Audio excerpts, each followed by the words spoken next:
Welcome to Eretz Israel. I'm Avraham Shira. We're picking up a class we started yesterday called Demystifying Science.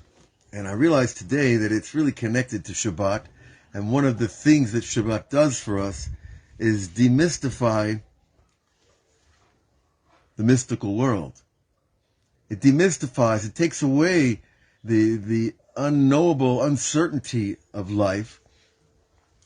And Shabbat does that on every level, and we're going to look at that. In the context of Torah 63 of Likutei Moharan, the Rebbe is telling us that the philosophers and the scientists, now philosophers and scientists aren't the same, but they're working in similar realms with different material. Okay? And he tells us that in the beginning of any research, scientific or philosophical, they begin in Chibura, with a unified purpose or a vision. We want to explore, a crater in the desert. We want to explore an idea on the highest shelf of the mind of the ancient philosophers. Whatever it is, they begin with a unified idea, but what happens is the idea starts to separate into pieces. And the idea is no longer an objective scientific pursuit. It becomes a subjective, personal agenda. And this is really a big danger that we see today, and I'm sure it's been throughout history. I remember in the Renaissance, there were a lot of scientific discoveries in the Renaissance, but who was sponsoring all this research? Well, a lot of the kings. And who was sponsoring the kings? Well, the Vatican. And so there's a lot of interconnection between politics and science and religion. And all three of these realms have agendas. And, of course, Judaism in its pursuit of the true objectivity, which is the perception of God, the ultimate idea of what it is to be objective, fair, true, merciful, kind, patient, all the good qualities that we all want and need. I've got to be objective, or I compromise my truth. And by Hashem, there is no such thing as compromising truth. Okay, so he tells us they begin in separation and they end in unification and end in separation. He tells us like this, that the movement of their discoveries is always the same. Michibur Homer v'tzura, from the unity or the material of any observation, whether you're a geologist or an astrophysicist or a chemist or an agronomist, whatever scientific realm you enter into. And there are many also in philosophy that are, there's rhetoric and there's logic and there's grammar. There's all kinds of philosophical pursuits there as well. They begin between the union of matter and form. Now, this all sounds very high, noble language and scientific. Don't be impressed. It's just language. And language needs to be broken down to the common person. Because common people are smart. They're just not schooled in being tricky. So what is it telling us? The Rebbe's telling us here, it's all about the union of matter and form. Matter is earth. You form the earth, you make a bowl or a pot. Or you make bricks, and you can build skyscrapers. But it's all the same material. It's the form you put it in transforms the matter. And we gave this example before, the same thing with fire. Fire is, it's something that you just don't see naturally occurring too often. If you go out to an active volcano, you'll find fire. If it's a lightning storm, you'll find fire. But usually we have to reproduce fire through scientific means. The point is, though, that fire can be turned into something that cooks, something that burns, something that destroys, something that saves life. And so fire can be directed in all kinds of different forms and shapes and vessels. In your stove, in a soldering iron, in, a heater that heats the body. There's all kinds of ways and uses to manipulate fire, which actually electricity is a very refinement of fire. And you shape it to your needs and to your creative endeavor. Okay, that's fine. We're all on the same page so far. But remember the words, Homer and Tzura means material and form. And the union of material and form is what everybody's working with one way or another. Whether you're sitting in an iPhone factory in China trying to find out a new algorithm, or you're sitting in a farm in Alabama and trying to figure out how to create more crop yield. There's always form, and there's matter, and then there's form. How do we shape it? How do we use it? And all science follows these very basic, simple rules. Now, V'olim min madriga lemadriga, it tells us to go up from level to level to level of their hakira, of their investigation. In the first place, of course, we start with the physical realm because it's very easy and it's in front of us. But they keep going up levels. We go up to a more refined union of material and form. So the one we just used, the classic is, of course, you start out with a campfire and you end up with a nuclear reactor. They're not the same, but they're both using fire in one form or another. Now we're going up the ladder of the material realm. We haven't entered the spiritual realm. And this is where it gets even trickier, and this is where the mystical confusion begins. And then the investigation wants to go up. What about angels? What about the soul? What about dead people? What about these types of investigations? And there's very much research being done today, more than ever. Ad shemagi'im mesayamim v'sichli'im anifradim. And they always end up what he calls sichli'im nifradim, which it really literally means disconnected intelligence. Sichli'im nifradim, ultimately, the robot is the ultimate example of that. A bionic man, what we call what are they called in like in those movies where it's half man, a cyborg. Oh, I love that. Right? Is part man, part machine. You see, we're going up the ladder, but it's still the same material, and we're just changing the form, changing the manipulation of the vessels, of the tools, to create something new and different. But ultimately, it's still running the same pattern. Going up the ladder until we get to this idea of separate intellectual powers. Okay, and that also means investigating the nature of demons and the nature of all kinds of what we call supernatural phenomenon, UFOs. And they want to grasp with their human investigation, hakiratama enoshit. In other words, he emphasizes this human exploration using our human mind. But what's he telling us is that there is another way, and that's with godly inspiration. But he talks about that in many, many places in his books, but right now we're not going to go there so much. Rather, he tells us that the problem is that the human intellect has a limit, and it always will make a mistake in the end of the story. Which causes mistakes and causes ultimately confusion and destruction. So you see, you could say, take the classic example everybody brings of this, is the nuclear reactor. The nuclear reactors provide energy in many places. And people need energy. People need electricity. Is all the cheap electricity worth one nuclear war?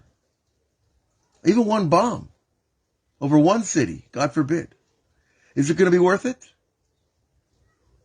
Or is it be better that we continue using other materials to create electricity? As opposed to always trying to find the cheap way out. As it is known, and the scientists and philosophers know themselves that they're treading very thin ice. And they want to comprehend and grasp through their investigations from of the union of form and material. Now, the union of form and material goes even deeper, folks. A very, very deep way, I can share this with you, is that your face is, well, it's you, right? And you could say, well, I could say, where did you get your face? How did you get that nice smile, nice eyes, whatever? You could say, well, from my mom, from my dad, from my genetic material. That's already going way in there, right? Genetic material. But what the Rebbe's telling us about, the investigation, is about how your soul shapes your face, how your traits shape your smile. You ever look at people when they're not looking?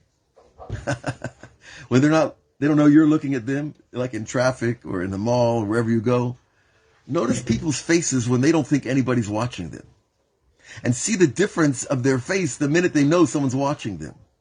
You ever see that little shift? That little transition? It seems very small and very subtle. But it's huge when you're talking about the place where form and matter join. Because the form of something is a reflection of the internal working of the material. So that's why one of the reasons why people from different lands look different, because their water is different, their air is different, their food is different, their diets are different, their lifestyles are different, and people's lifestyles reflect their relationship to the earth, the relationship to food, relationship to all types of things. And so Chinese people look the way they do because of where they live. Because in the beginning, nobody looks Chinese and Spanish and Afro-American there was no America then. But all the features of a human being are based on its adaptation to reality. So if you live in Africa, you need a lot of power and strength to withstand the heat down there and the dryness of the desert. So the body adapts to that. And if you live up in near the North Pole, your body's going to adapt to that and change as well. So all that adaptation is about this union of matter and form, how the matter is shaped. And what we know spiritually and metaphysically is that if you're happy, your face changes. And if you're sad, you can't fake it. If anybody has the real eye to see. You can smile all day long. If you're sad, if you're upset, you're not going to be able to hide it because your face is the form. And the inner reality of your emotions is the material that's working, that's being shaped.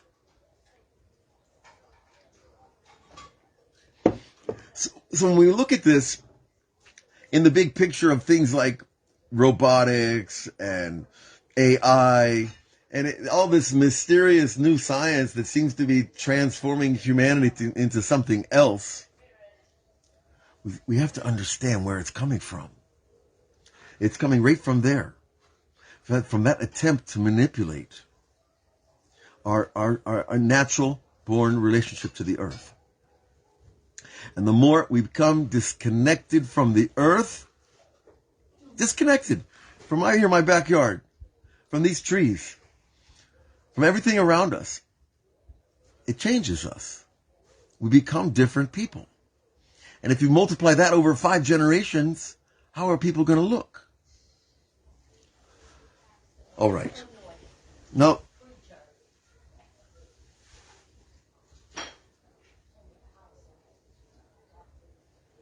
the Rebbe ends this Torah that by human intellect, you can only reach a certain level of understanding about this union of form and matter. Form being the material, matter being the material, obviously, and the form being the energy that shapes it, which, in a very broad sense, I'm going to use the word soul. Okay? But obviously that's a very broad term, soul. But soul is included in your soul is your thoughts and your emotions and your reactions and your attitudes and your opinions, etc.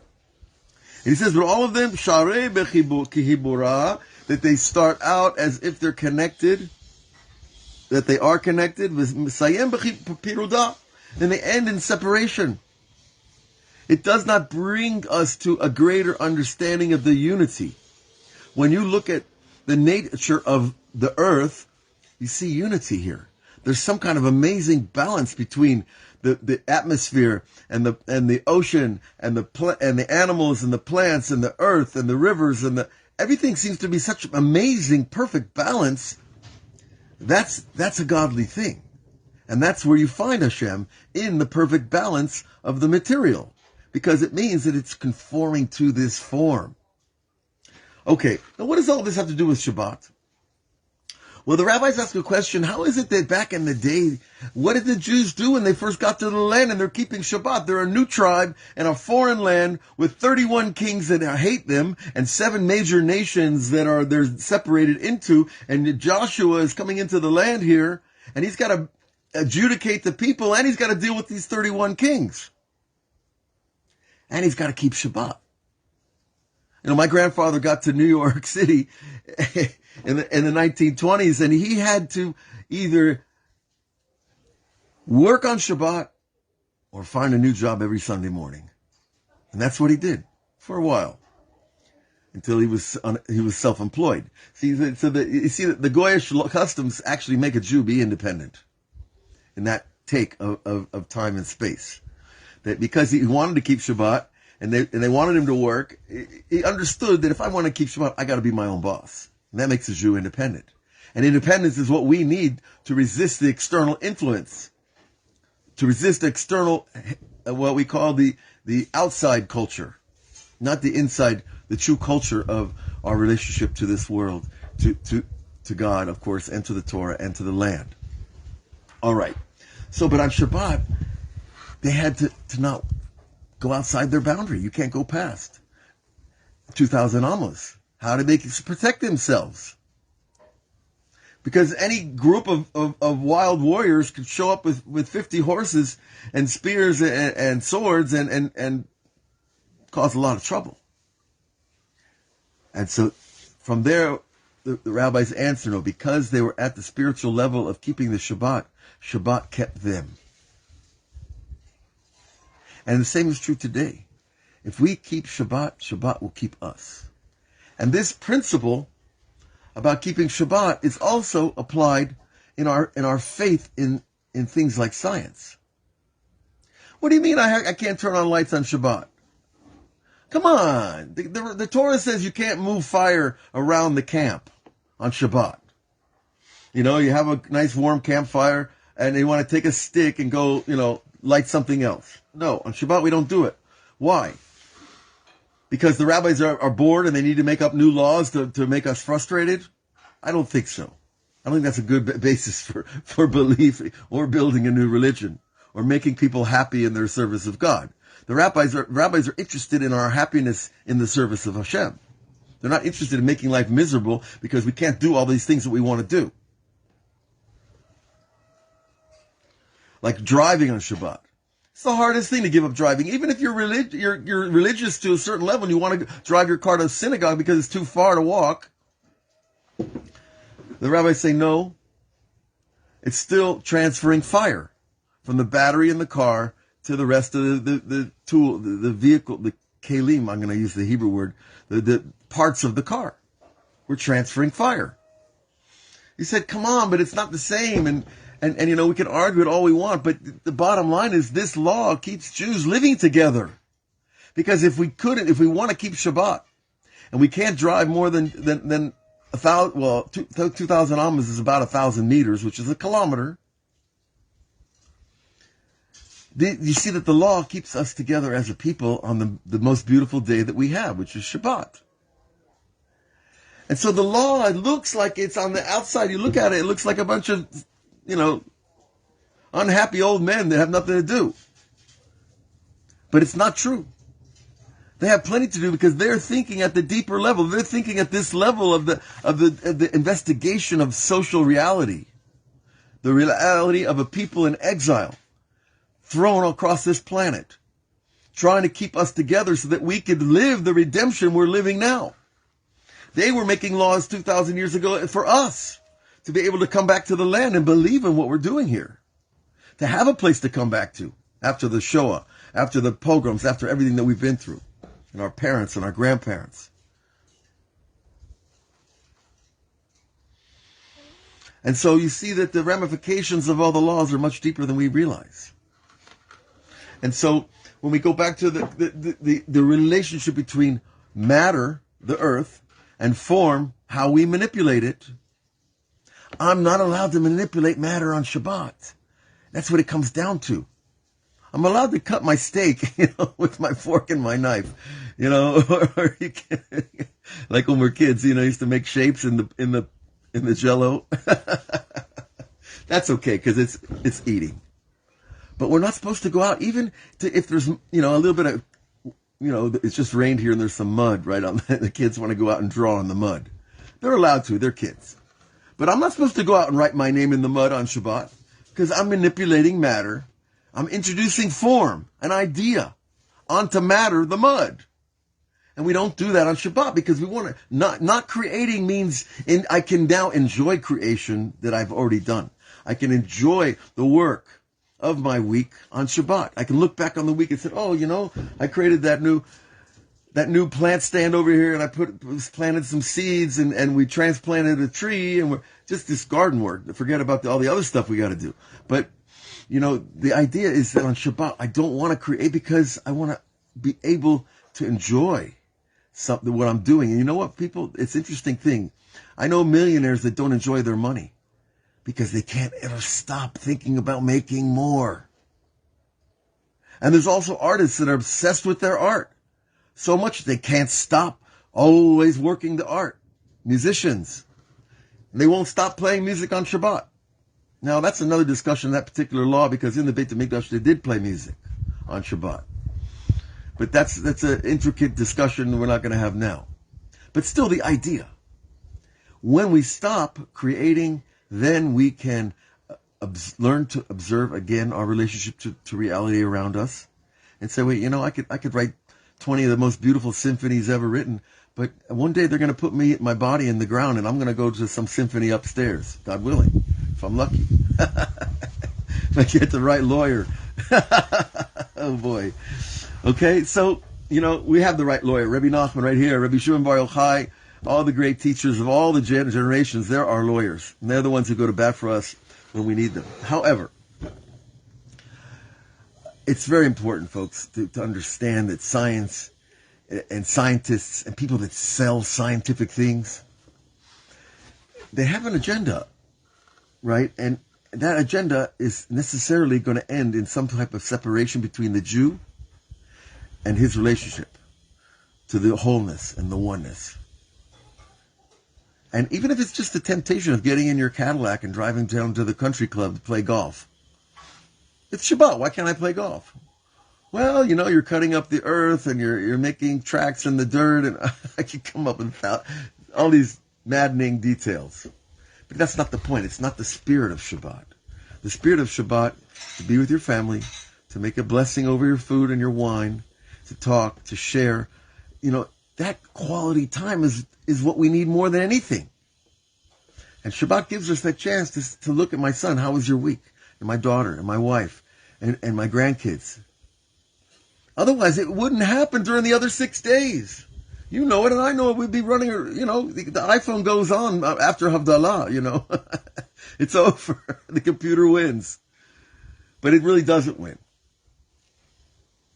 When we have Shabbat.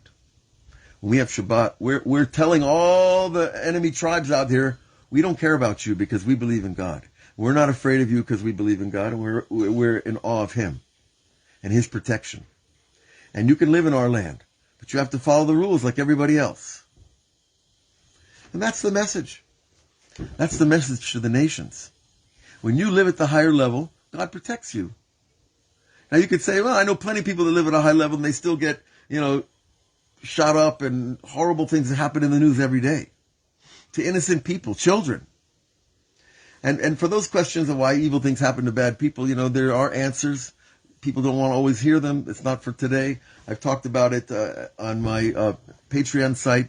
There's many different series of classes about these kinds of difficult questions. and all the way down to the very difficult questions that you're seeing in the news every day. Okay, so you can look over there, and if you don't find what you need there, then write me at avramshira.com or at avramshira@gmail. And I'm happy to engage your investigation. Because all of us are made to be scientists a little bit. All of us. The rabbis put it like this. They say everybody is an amateur doctor. I'm translating the phrase from the Talmud, right? Everybody's an amateur doctor. What does that mean? It means you don't get paid to put a Band-Aid on your kid. You don't get paid to tell your son, soak your ankle in ice because, you sprained it. But why are we amateur doctors? Because doctors are scientists. They're just scientists of the body. Right? And so we all have a body, and we live in a body, and we get to know ourselves a little bit. You get to know a little bit of the science of your body. And then, of course, nowadays, if you go online, there's so much information about all the different sciences that you get to be a little bit of an amateur. But that's good. Because you're the best, you're your own best doctor. You should be able to, I should be able to talk about myself, right? That I need to look at my body and see what's going on and be able to tell, well, you know what, maybe that's too much sugar, or maybe that's not enough water, or maybe that's, too much, whatever other item. The Rambam says all illnesses, 99% come from our food and our relationship to food and how we eat and what we eat and when we eat and how much we eat. So that's part of the science, but science is here to show us the greatness of Hashem. How amazingly perfect and balanced this world is. And by attaching to God, we become even better amateur scientists. And we get to understand. And, when we hear the bogus science, the fake science, when we hear the ridiculous ideas that are coming out in the world, that we have to stop having children because of our carbon footprint. Please. It's an insult to our intelligence and our humanity. Do we want to limit pollution? Obviously. But before you tell a person that they shouldn't have 2 children like in China for 30 years, why don't you go tell the factory to honor the agreements that the government put up for pollution standards on every factory in the country before you start messing with everybody in their personal lives? Why doesn't that happen? How many companies still pollute?